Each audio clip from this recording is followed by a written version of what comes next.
Donandap did not mention any names on the watch list. However, the Sun reports that a senior Nigerian immigration officer disclosed to his reporters that former presidential candidate of African Action Congress, AAC, and convener of Revolution Now movement, Omoyele Sowore, is on the government's watch list. Security agencies have identified and blocked bank accounts linked to the sponsors.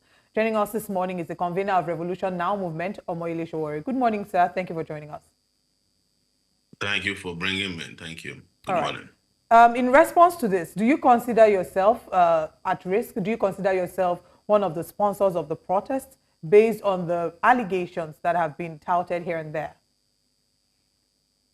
Well, I have been on the watch list of Nigerian government since I was in the University of Lagos in I think I've been there since 1992. I found out when I was leaving Nigeria in 1999 that I've been on their watch list. So I don't know how many times they're going to put me on the watch list. But having said that, I'm very proud to be one of the privileged persons who is advocating for good governance in Nigeria. I did it against the military. I've done it against successive civilian regimes in Nigeria who have engaged in wanton corruption and destruction of Nigerian society. So I am glad that I got a honorable mention this time around again. Okay, just to confirm, they say that accounts have been blocked. Have any of your accounts been blocked? Well, they blocked the account of Take It Back movement, and we made it clear to as far as last week, the UBA accounts of Take It Back were blocked by the government through the UBA. So, and they have not reopened it. So I would imagine that that's what they're referring to, but that's a waste of time. Okay. Are you also familiar with anyone else who may have had their accounts blocked, and maybe seen as a sponsor of the protest? I'm not aware. I mean, if there's anybody in diaspora at this time that's funding or supporting this, I would imagine that they won't be worried about that. The nature of money has completely changed over the years.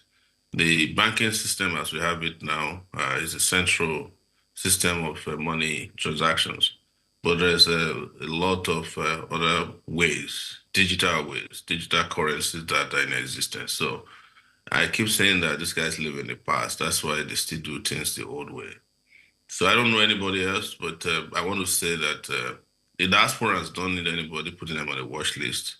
They need to be given the right to vote, considering that they send over $50 billion to Nigeria every year. And we have no any other option than to let them vote and let them be part of the conversation that goes on in their home country. But I guess these guys don't know any better. Now, if you say that, you've said that you feel privileged that you've been given an honorable mention. For the longest time, what we've heard is that a number of people have said that the government has said that they do not know the face of the protesters and that the protest has been nameless and faceless. And now that they've asked for dialogue, is this something that you're open to? So walk us through the initial request when the government asked for people to send in the details for the leaders of this protest to identify themselves and send in details. Did you at any point, oblige the government to this request? And going forward, how do you perceive the negotiation will look like as one of the sponsors? I'm not part of those who are negotiating with the government. I want Nigerian people to know that I do not intend to be involved in any negotiations with the Nigerian government. We are still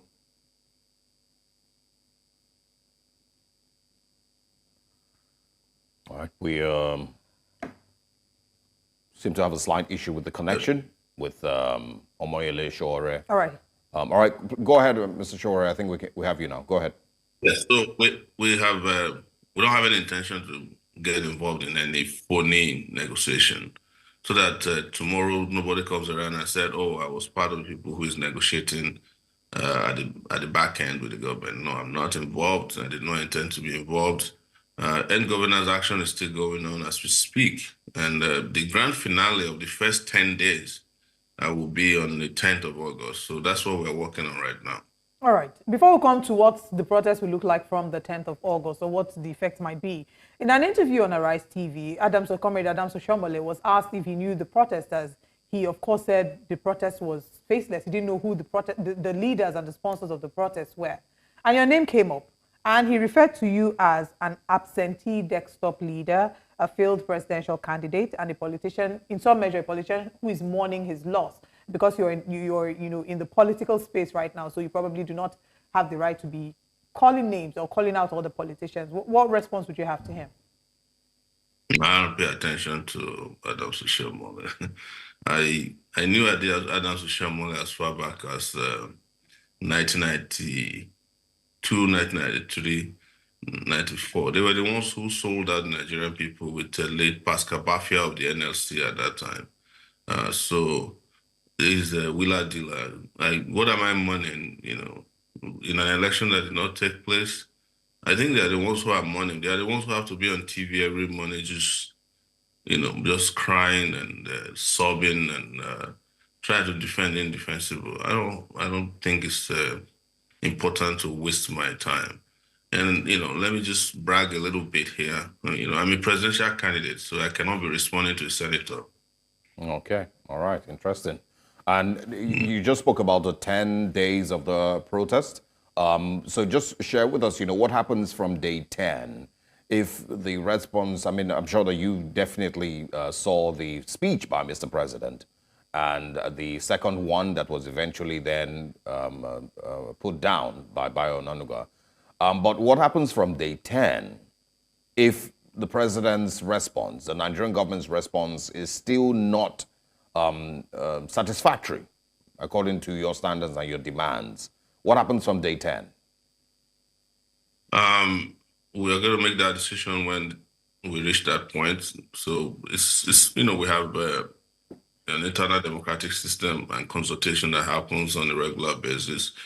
And we will let Nigerian people know what happens next after day 10. But it's important to let you know now that they have not addressed any of the demands. And so after day 10, of course, this will be escalated further and bigger to get to the root of our problems.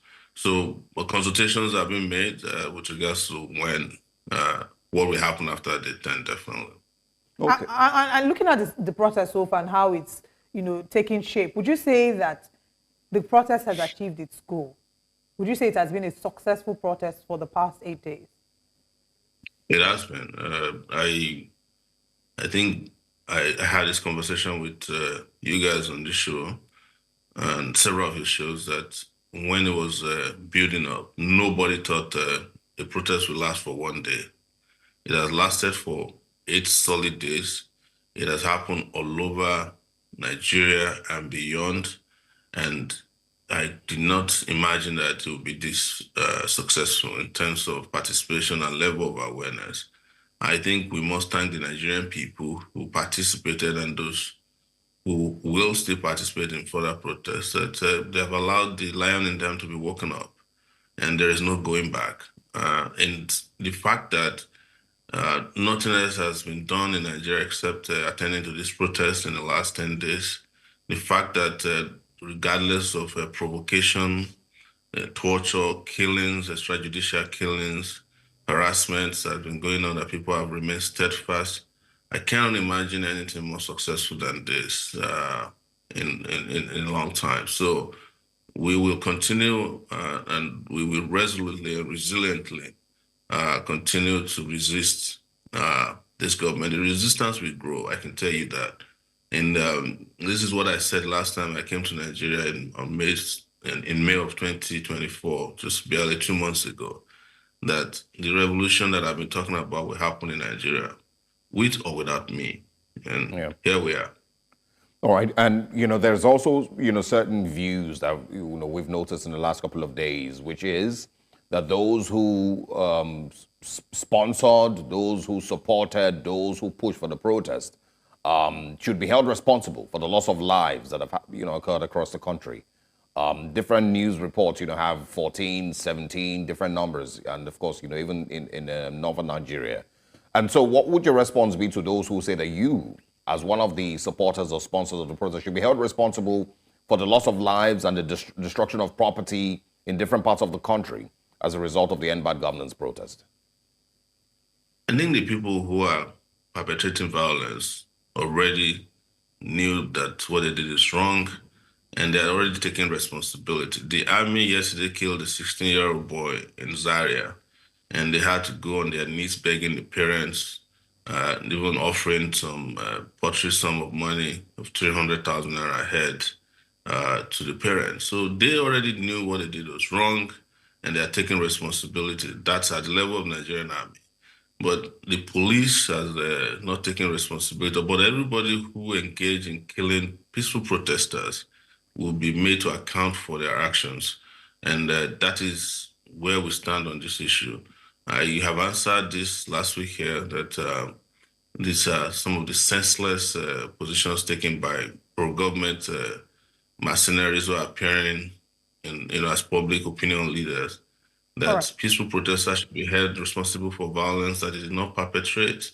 So, but this is not something that will go away anytime soon. If you have killed somebody, or you've engaged in killing somebody, or you've tried to cover up the killing of Nigerians who are peacefully protesting, you are responsible for their death, and you'll be held accountable and responsible for it. All right. And some of the criticism that we've heard leveled against this End Bad Governance protest is that it's a disguise to topple the current administration.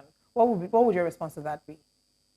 Every administration that is faced with this level of resistance by the citizenry for bad governance always claim that they want to topple the government.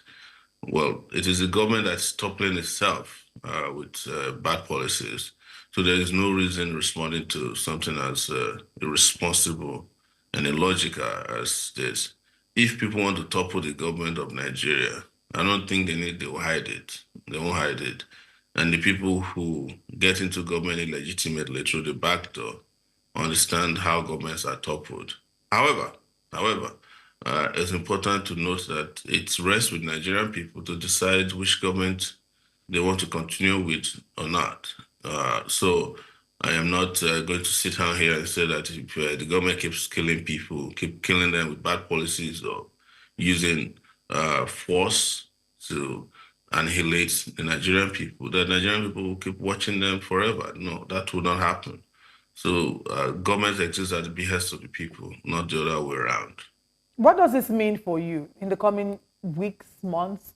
What does this mean for you and your future here in Nigeria? Now that if it's confirmed officially that you're on that watch list, and of course they had said that anyone who's on the watch list, as soon as they come into Nigeria, they'll be picked up. Do you fear for yourself? Would you be coming back to Nigeria anytime soon? Yes, I'll be back very soon. I promise. And they are at liberty to pick me up, to detain me as they did in 2019.